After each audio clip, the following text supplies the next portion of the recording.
네, 안녕하세요. 루시입니다. 네, 오늘은 7월 마지막 주의 월요일입니다. 7월 어때요? 모두들 잘 보내고 계셨죠? 네, 오늘은 제24 묘은 보살품에 대해서 독송을 해볼 텐데요. 저희 사촌 동생도 법화경에 귀의한 지 굉장히 오래되었고 저보다 훨씬 더 이 법화경에 대해서 더 많이 공부를 하고 정말 깨달은 친구인데, 그 친구가 이제 학생들을 가르치면서 이제 예술을 하는 친구인데 자기 예명 같은 뭐 그런 부분을 예술을 할 때 묘음이라고 쓰더라고요. 그래서 그게 어떤 의미인지 궁금했는데 오늘 묘법연화경 제7권 제24 묘음보살품이 나와서 그 의미에 대해서 알게 될 것 같습니다. 그래서 독송하기 전에 굉장히 많은 기대가 되는데요. 여러분들 오늘 묘법연화경 7권 진입했고요. 24, 25, 26, 27, 28 이렇게 5품 남아 있습니다. 정말 제가 이 독송을 마무리를 할 수 있다는 게 눈에 보여서 정말 마음이 희유합니다. 자, 그러면 독송 시작해 보도록 하겠습니다. 우리말 법화경 묘법연화경 제7권 제24 묘음 보살품. 그때 석가모니 부처님께서 대인의 특징 가운데 하나인 육계로부터 찬란한 광명을 비추시었다. 그리고 미간의 백호상에서도 광명을 놓아 동방으로 108만억 나유타 항아의 모래알처럼 많은 부처님 세계들을 빠짐없이 밝게 비추시었다. 그 수없이 많은 세계들을 지나서 정광장엄이라 부르는 세계가 있었는데 그 세계에 한 부처님이 계셨다. 부처님 이름은 정화수왕지열의 은공, 정변지, 명행족, 선서, 세간의 무상사, 주어장부, 천인사, 불세존이셨다. 그 부처님께서는 한량없고 끝없는 보살 대중들에게 공경이 둘러싸여 계시며 그들을 위해 설법하고 계셨는데, 석가모니 부처님이 백호에서 나온 찬란한 광명이 정광장 엄세계에까지 환히 비추었다. 그때 정광장엄세계에 한 보살이 있었으니 이름을 묘음보살이라 하였다. 그 보살은 아주 오래전부터 많은 성근을 심었으며 한량없는 백천만억 부처님들을 공양하고 가까이 모셨다. 그래서 깊은 지혜를 성취하였고 묘당 상삼매, 법화삼매, 정덕삼매, 수왕이삼매, 무연삼매, 지인삼매, 해일체 중생 어언삼매, 집일체 공덕삼매, 청정삼매, 신통유의삼매, 해거삼매, 장엄왕삼매, 정광명삼매, 정장삼매, 불공삼매, 일선삼매 등 이와 같이 백천만억 항아 모래알처럼 많은 큰 삼매들을 얻었다. 이윽고 석가모니 부처님의 광명이 묘음보살의 몸을 환히 비추자 묘음보살이 곧 정화수왕지 부처님께 사례였다. 세존이시여, 제가 마땅히 사바세계로 가서 석가모니 부처님께 예배드리고 가까이 모시며 공양드려야겠습니다. 그리고 문수살이 법왕자보살, 야광보살, 용시보살, 수왕화보살, 상행의 보살, 장엄왕보살, 여광보살을 만나봐야겠습니다. 그때 정황수왕지 부처님께서 묘음보살에게 이르셨다. 그대는 혹시라도 사바세계를 가보여이 업신여겨 하열하게 생각해서는 안 되느니라. 선남자여, 사실 저 사바세계는 높낮이가 있어 평탄치 못하고 흙과 돌로 된 여러 산들과 더러운 분뇨들로 가득 차 있느니라. 게다가 부처님 몸도 작고 여러 보살들도 그 형상이 왜소하니라. 그런데 그대의 몸은 4만 2천 유순이나 되며 나의 몸도 무려 680만 유순이나 되느니라.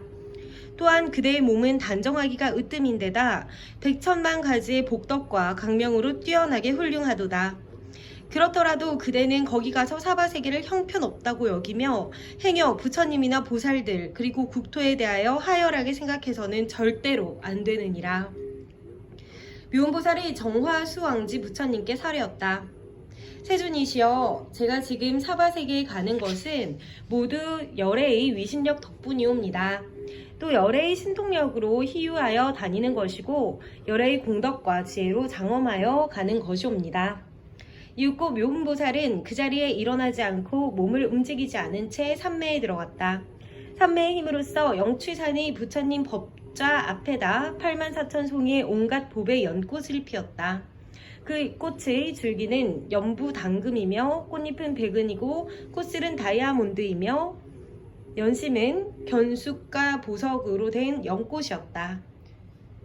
그때 문수사리 법왕자 보살이 그 빛나는 연꽃들을 보고 부처님께 사례었다. 세존이시여, 대체 무슨 인연으로 이런 상서가 먼저 나타나는 것이옵니까? 수없이 많은 천만 송이의 연꽃들이 줄기는 연부 당금이고 꽃잎은 백은이며 게다가 꽃술은 다이아몬드요 연심은 견숫과 보석으로 너무나 황홀하게 피었나이다. 그때 석가모니 부처님께서 문수사리 보살에게 이르셨다. 바로 묘훈보살 마하살이 84,000 보살들에게 둘러싸여 정화수왕지 부처님 세계로부터 사바세계로 와서 나를 공양하고 가까이 섬기며 예배하려는 것이니라. 또한 법화경에도 공양하고 직접 들으려는 것이니라. 문수사리 보살이 부처님께 사례었다.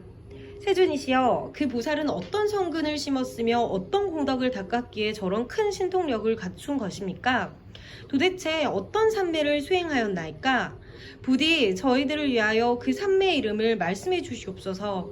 저희들도 또한 그 산매를 부지런히 수행하고자 하오니 그 산매를 닦아야만 그 보살의 형상, 모습, 크기, 위험 있는 행동 거지 등을 사실 그대로 볼 수 있지 않겠습니까? 오직 원하옵건대 세존이시여, 신통력으로서 그 보살을 오게 하시어 저희들로 하여금 보게 해주십시오. 그때 석가모니 부처님께서 문수사리 보살에게 이르셨다. 여기 오래전에 열반하셨던 다부 열애께서 마땅히 그대들을 위하여 묘훈보살의 모습을 보게 해주시리라. 그러자 다부 부처님께서 묘훈보살에게 이르셨다. 선남자여, 어서 오너라. 문수사리 법왕자가 그대를 만나보고 싶다 하는구나. 동시에 묘훈보살이 정광장엄 세계를 떠나 84,000 보살들과 함께 사바세계로 오는데 지나치는 세계들이 전부 6가지로 진동하며 움직였다. 게다가 그 모든 세계들마다 칠보로 된 찬란한 연꽃송이들이 꽃비가 되어 하염없이 흩날렸으며 100,000가지나 되는 하늘 악기들이 치지 않았는데도 저절로 울려 퍼졌다. 묘훈보살은 커다란 푸른 연꽃잎 같은 눈에다 100,000만 개의 달을 합친 것보다 더 환하고 단정한 얼굴을 하고 있었다. 몸은 순금의 황금색의 한량없는 100,000가지 공덕으로 장엄되었고 위엄과 덕은 하늘을 찌를 듯이 높았으며 광명으로 찬란했다. 이렇게 모든 상호가 구족하여 마치 나라연의 경과 몸과도 같았다. 묘훈보살이 칠부로 만든 좌대에 올라 허공으로 솟구치니 땅과의 거리가 자그마치 다라수 나무의 7배나 되었다. 묘훈보살은 모든 보살들에게 공손히 둘러싸인 채 사바세계 영취산에 이르렀다. 도착해서는 칠부로 된 좌대에서 내려 값이 100,000만냥이나 되는 보배 영락을 가지고 석가모니 부처님 계신 곳으로 나아갔다. 그리고 머리를 숙여 부처님 발에 절하며 영락을 받들어 올리고는 부처님께 사례었다. 세존이시여, 정황수왕지 부처님께서 석가 세존께 무난하시기를, 병도 없고 걱정도 없으시며 기거하시는데 편안하고 안락하게 지내시옵니까? 사대는 고르고 화평하십니까? 세상 일은 견딜만 하시옵니까? 중생들은 잘 제도되는지요? 혹 탐욕, 성냄, 어리석음과 질투와 인색함 또는 교만함에 들끓지는 않습니까? 부모에게 불효하고 사분을 공경하지 않는다거나 삿된 소견이나 나쁜 마음을 내는 이는 없습니까? 그리고 5가지 욕정을 잘 거두어 드립니까? 게다가 세존이시여, 중생들이 능히 모든 마군과 원적들을 항복시킬 수 있습니까? 또 오래전에 열반하신 다보열애께서는 칠보탑 속에 계시면서 정말 법을 듣기 위해 오십니까? 또 정화수왕지 부처님께서 다보열애께도 안부를 여쭈셨나이다. 불편하지 않고 편안하시며 혹 근심거리는 없으십니까? 사바세계에 오래 머무셔도 괜찮으십니까? 세존이시여, 저는 지금 몹시 다보 부처님이 뵙고 싶습니다. 세존이시여, 부디 저로 하여금 다보 부처님을 배울 수 있도록 해주시옵소서. 그때 석가모니 부처님께서 다보 부처님께 말씀하셨다. 이 묘운보살이 다보부처님을 뵙고 싶다 하는군요. 그러자 다보부처님께서 묘운보살에게 이르시었다. 훌륭하고 훌륭하도다. 그대가 능히 석가모니 부처님께 공양하고 법화경을 들으며 문수사리 보살 등을 보기 위해 일부러 이곳까지 오다니 참으로 장하도다. 그때 화덕보살이 석가모니 부처님께 설이었다. 세존이시여, 이 묘운보살은 도대체 어떤 성근을 심었으며 어떤 공덕을 닦았기에 이러한 신통력을 갖추게 된 것입니까? 부처님께서 화덕보살에게 이르시었다. 과거에 어느 부처님께서 계셨으니 부처님 이름은 은례음왕 다타가도 열애 아라하 은공 삼맥 삼불타 정변지이셨느니라. 세계 이름은 현일체 세간이었으며 시대 이름은 희견이었느니라. 묘운보살은 12,000년 동안이나 10만 가지의 각종 악기들을 가지고 연주하며 울레음왕 부처님께 공양하였고 아울러 칠부로 된 84,000개의 바루를 공손히 공양 올렸느니라. 그 인연의 과부로서 지금 정화수왕지 부처님 세계에 태어나서 이러한 신통력을 갖추게 되었느니라. 화덕보살이여, 그대는 어떻게 생각하는가? 그때 울레음왕 부처님 처소에서 악기를 연주하고 공양하고 보배 바루를 공손히 올렸던 보살이 어찌 다른 사람이겠는가? 지금 묘운보살 마하살이 바로 그 보살이었느니라. 화덕보살이여, 이 묘운보살은 일찍이 한량없는 모든 부처님들을 공양하였고 가까이 모셨느니라. 그래서 오랫동안 복덕의 근본을 심었으며 또 항하의 모래알처럼 무수히 많은 백천만억 나유타 부처님들을 칭견하였느니라. 화덕보살이여, 그대는 다만 묘운보살의 몸이 여기에 있는 줄만 생각하겠지만 사실은 갖가지 몸을 나타내며 곳곳에서 많은 중생들을 위하여 이 경전을 설하고 있느니라. 그리하여 혹 어떤 때는 범천왕의 몸이나 제석천왕의 몸을 나타내며 자제천왕이나 대자제천왕의 몸을 나타내느니라. 혹은 천대장군, 비사문천왕, 전륜성왕의 몸을 나타내기도 하고 여러 작은 왕들의 몸을 나타내기도 하느니라. 혹은 장자나 거사, 재상, 바라문의 몸을 나타내며 때로는 비구, 비구니, 우바제, 우바이의 몸을 나타내느니라. 또 장자와 거사의 부인이나 재상과 바라문의 귀부인으로 나타나기도 하며 가끔은 어린 동자와 동녀의 모습으로 나타나기도 하느니라.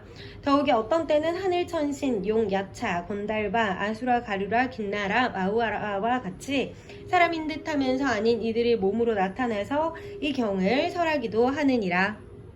그리하여 모든 지옥 악의 축생과 여러 어려운 곳에 있는 중생들까지도 능히 다 구제하며 심지어 왕의 후궁에서는 여인의 모습으로 변하여 이 경을 설하느니라. 화덕보살이여, 이 묘운보살은 능히 사바세계의 모든 중생들을 구호하는 분이니라. 묘운보살은 이와 같이 여러 가지로 변화에 나타나 사바세계에 있으면서 온갖 중생 위에 이 경전을 설하건만 그 신통 변화의 능력이나 지혜는 조금도 손상되거나 줄어들지 않느니라. 이 보살은 넓고 큰 지혜로 사바세계를 밝게 비추어 일체의 중생들로 하여금 각각 알아야 될 내용들을 잘 이해시키느니라. 그리고 항아의 모래알처럼 무수히 많은 시방의 다른 세계들 속에서도 역시 또 그와 같이 교화하느니라. 그리하여 응당 성문의 몸으로서 제도해야 할 자에게는 성문의 몸으로 나타나 설법하고 벽지불의 몸으로서 제도해야 할 자에게는 벽지불의 몸으로 나타나 설명하느니라. 또 보살의 몸으로서 제도해야 할 자에게는 보살의 몸으로 나타나 설법하며 부처의 몸으로서 제도해야 할 자에게는 부처의 몸으로 나타나 설법하느니라. 이와 같이 여러 가지 제도될 대상에 맞게 형상을 나타내니 심지어 열반함으로써 제도해야 할 자에게는 기꺼이 열반을 나타내 보여주느니라. 화덕보살이여, 묘운보살 마하살이 큰 신통력과 지혜의 힘을 성취한 배경이 이러하니라. 그때 화덕보살이 부처님께 설이었다. 세존이시여, 그렇다면 이 묘운보살은 정말로 깊이 성근을 심었군요. 그런데 세존이시여, 이 보살은 도대체 어떤 산매에 머물기에 이와 같이 있는 곳마다 마음대로 변화해 중생을 제도할 수 있는 것입니까? 부처님께서 화덕보살에게 이르시었다. 선남자여, 그 산매는 현일체색 신산매라 하느니라. 묘운보살은 그 산매 가운데에 머물러 능히 이와 같이 무량 중생들을 이익되게 하느니라. 부처님께서 이 묘운보살품을 설하셨을 때에 묘운보살과 함께 온 84,000 보살들이 모두 현일체 색 신산매를 얻었으며 여기 사바세계에 한량없는 보살들도 그 산매와 다란이를 얻었다. 그때 묘음보살 마하살이 석가모니 부처님과 다보 부처님의 보배탑의 공양을 마치고 본토로 돌아가자 지나치는 세계들이 전부 6가지로 진동하며 움직였다. 또 모든 세계들마다 찬란한 보배 연꽃송이들이 꽃비가 되어 하염없이 흩날렸으며 100,000가지의 갖가지 악기들이 울려 퍼졌다. 이윽고 묘음보살이 본국에 도착함에 84,000 보살들에게 둘러싸인 채 정화수왕지 부처님 처소에 같이 나아가 부처님께 사례었다. 세존이시여, 저는 사바세계에 가서 중생들을 이익되게 하였습니다. 뿐만 아니라 석가모니 부처님도 챙겨하였고 다보불탑도 챙겨해서 예배하고 공양 올렸습니다. 또 문주사리 법왕자 보살을 만났고 여가용 보살과 득근 정진력 보살과 용시 보살도 만났습니다. 게다가 함께 갔던 84,000 보살들로 하여금 현일체 색신삼매를 얻게 하였습니다. 석가모니 부처님께서 묘음보살이 사바세계에 왔다간 품을 설하셨을 때에 42,000명의 하늘천신들이 무생법인을 얻었고 화덕보살은 법화삼매를 얻었다. 네, 여기까지 묘법연화경 제7권 제24 묘음보살품이었습니다. 읽어보니까 왜 우리 사촌 동생이 자기의 그 예술의 호를 묘음이라고 지었는지 알겠어요. 이런 사람이 되고 싶다. 나는 이렇게 세상을 살겠다. 라는 의미를 가진 뜻이네요. 와, 묘음. 정말 살아가면서 주변을 이익되게 하는 사람이 되고자 저도 노력을 하고 있고, 그리고 처음에 말씀드렸는데 처음에 이제 이 묘음 보살 마하살 이분은 성근을 많이 쌓았고 누구보다 좀 괜찮게 나셨기에 이제 이 혼란스러운 사바세계에 들어가면은 그네들을 무시할 수 있다고 처음에 설하셨는데, 그러면서 주의를 주셨는데 요즘 조금 그런 마음이 생겼던 찰나였는데 또 이렇게 또 묘음보살품에서 알려주셔가지고 정말 그들이 마음을 편안하게 먹을 수 있도록, 희망을 가질 수 있도록 그런 행복의 이익을 줄 수 있는 사람이 되어야겠다는 다짐을 하게 되었습니다. 맞아요. 이 마음이 뭔지 몰라서, 이거는 오만과 교만한 마음이 아니라 좀 피하고 싶은 마음이 최근에 좀 컸었는데, 그들에게 맞춰서 이 법화경을 편하게 일러주어라, 듣기 쉽게 일러주어라 라는 교훈이네요. 감사합니다. 이 고민을 하고 있었는데 어떻게 또 이렇게 해답을 바로 주실 수가 있을까요? 정말로 법화경은 매력적이에요. 정말 제가 이게 부처님이 되는 한 스텝 한 스텝에 대한 그 Q&A 질의응답이 모두 이 우리말 법화경 전에 나와 있습니다. 네, 여러분, 오늘 7월의 마지막 월요일입니다. 부산에는 물난리도 났었고 장마가 온다고 했는데 제가 서울에 있어서 그런지 저는 제가 있는 공간은 비가 잘 안 오거든요, 사실은. 근데 또 비 온다 했는데 비가 또 안 오네요. 근데 또 너무 걱정인 게, 비가 또 너무 안 오면 또 농작물에 피해가 갈까봐 늘 걱정입니다. 정말 한 해 한 해 살면서 나이가 들어가면서 모든 거는 적당한 것이 가장 좋고 중도를 찾는 것이 굉장히 좋다고 느껴지는 하루하루를 살아가고 있습니다. 여러분, 지나친 것보단 적당한 게 항상 소중하다는 거 마음에 항상 담아두시고요.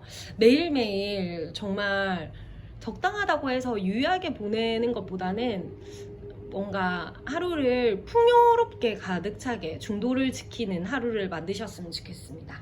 자, 그럼 마무리 인사하도록 하겠습니다. 세계 평화와 일체 중생의 행복을 위하여. 오늘도 고맙습니다. 행복한 하루 되세요. 안녕.